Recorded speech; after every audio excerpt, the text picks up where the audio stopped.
Bagaimana situasi terkini di Istana Negara Jakarta?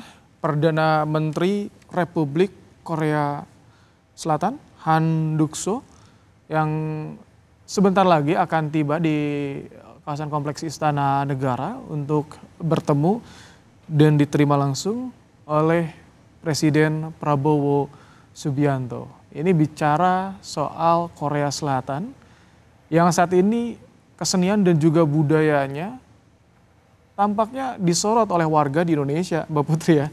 Apakah dengan ini kedekatan Indonesia dengan Korea Selatan soal pendidikan, kebudayaan ini benefitnya kira-kira nanti bagaimana nih selama 5 tahun ke depan nih Mbak Putri nih? Ya, terutama menurut saya yang harus kita pelajari dari Korea itu adalah bagaimana mereka bisa meng-create industri yang begitu sukses dari mulai kecantikan, industri pertelevisiannya, industri kreatifnya yang di kita pada saat ini masih sangat kurang dan mereka berhasil menggunakan itu menjadi alat untuk soft diplomacy, memperkenalkan budayanya sampai dengan ke negara-negara yang jauh sekali dari Korea. Jadi dengan budaya Indonesia yang begitu beragam dan begitu kaya, kita kan masih sangat jauh ya dari menyiarkan bagaimana indahnya kebudayaan kita tersebut. Sehingga hubungan dengan Korea ini tentu perlu kita jaga supaya transfer of knowledge dari mulai hal-hal yang tadi saya sebutkan, industri kreatif sampai dengan teknologi. Tapi sudah itu terlihat bisa ya, terus berjalan. Untuk industri kreatif sudah mulai begitu terasa yang terjadi di Indonesia ketika menjalin kerjasama dengan Korea Selatan ini, Mbak Putri. Iya, memang sekarang kita masih menjadi negara yang menjadi market karena tentu dengan populasi yang 270 juta jiwa ini sangat menarik untuk berbagai negara termasuk Korea untuk menjadikan kita market utamanya. Tapi tentu dengan seiring waktu kita bisa berjalan beriringan, apalagi kita tahu sekarang banyak juga production house di Indonesia yang menjalin kerjasama dengan Korea. Nanti juga akan ada menteri yang khusus mengurusi terkait dengan kebudayaan dan ekonomi kreatif nantinya. Jadi kita sangat berharap menteri-menteri ini bisa mengambil kerjasama diplomasi internasional ini dengan baik sehingga transfer of knowledge itu bisa berjalan 5 tahun ke depan.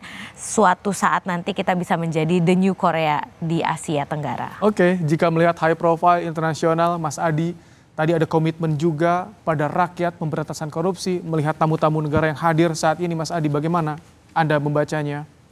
Kalau soal semangat pemberantasan korupsi, saya kira ini memang sering disampaikan oleh Prabowo bahkan sejak 2014 yang lalu ya. Bahwa memang anatomi dan struktur masalah terbesar di negara ini persoalan korupsi yang nggak selesai. Dan korupsi ini kan dilakukan secara berjamaah, baik dari pusat hingga daerah. Bahkan dana desa dulu yang kita inisiatifi, kita lihat sebagai upaya untuk memeratakan pembangunan, terutama fasilitas umum dan infrastruktur, itu kan juga banyak dikorupsi. Jadi kalau bisa diserahanakan sebenarnya, kalau korupsi ini bisa dihilangkan, ya minimal 40% masalah kebangsaan kita itu selesailah. Anggaran-anggaran kita kemudian tepat sasaran. Nah, yang kedua yang terkait dengan Korea Selatan ya. Saya kira kalau tidak salah waktu Presiden Park Geun-hye, saya kira itu bisa menjadi success story ya. Bagaimana misalnya saat itu dia mampu mengembangkan industrinya luar biasa. LG dan Samsung menjadi satu industri yang begitu banyak digemari, terutama di Asia. Saya tentu berharap Pak Prabowo itu akan menjadi leader bagaimana kita punya industri yang bisa diandalkan dan bisa bicara banyak di internasional.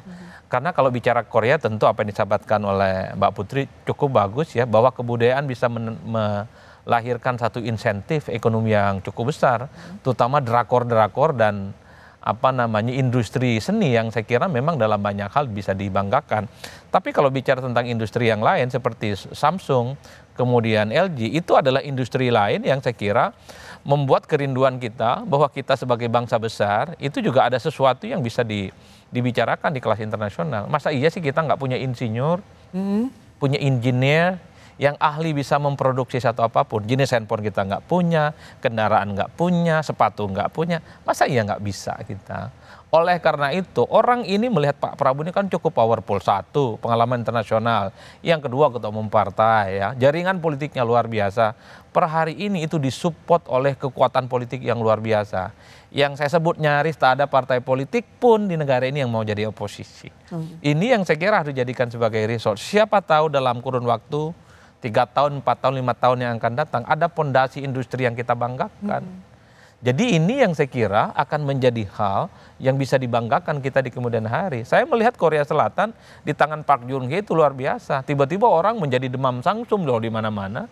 Kalau nggak pakai Samsung nggak keren banget sebelum ada iPhone yang... Apakah itu bisa terjadi di Indonesia dalam 5 tahun ke depan? Mestinya bisa. Itu Banyak yang orang diharapkan. hebat dan top di negara ini. Oke, tapi